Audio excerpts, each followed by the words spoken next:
ভাগলপুরের ধনী পরিবারের মেয়ে কনক। এটি অবশ্য তার ডাকনাম। মাত্র 11 বছর বয়সেই বিয়ে হয়। সংসারের স্বপ্ন ভাঙল কিছুদিনের মধ্যেই।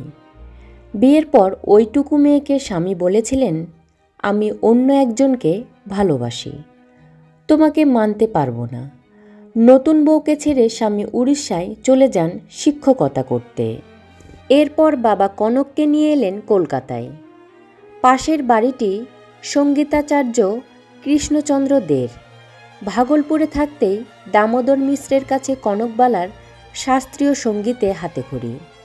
এবার মহাসঙ্গীতের মহারথী কৃষ্ণচন্দ্রকে বাবু কাকা আর কিশোর মান্না দেখে মানা রূপে পেয়ে তার জীবন ভরে উঠল সরস্বতীর আশীর্বাদে।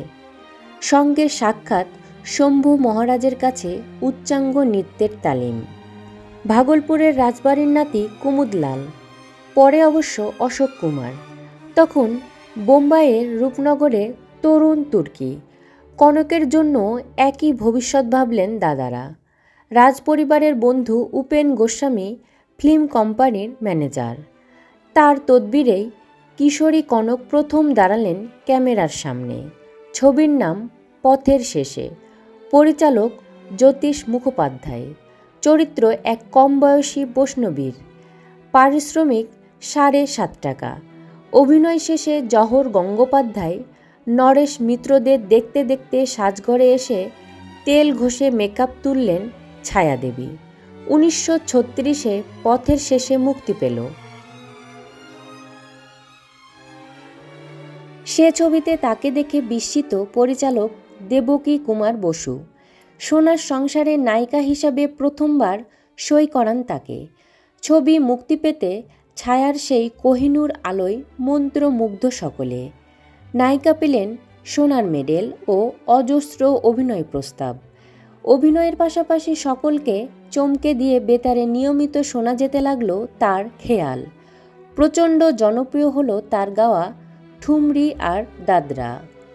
ভীষণ রেগে যেতেন আর একটি বিষয়ে, ঠিক 12টায় লাঞ্চ করতেন। সে সময় পার হলে খাবেনই না। খাওয়াও ভারী মজার, ভাত না শুধুই মাংস। অপূর্বও রাঁধতেন তিনি।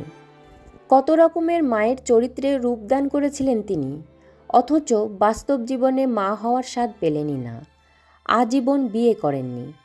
প্রায় 60 বছরের অভিনয় জীবন তার।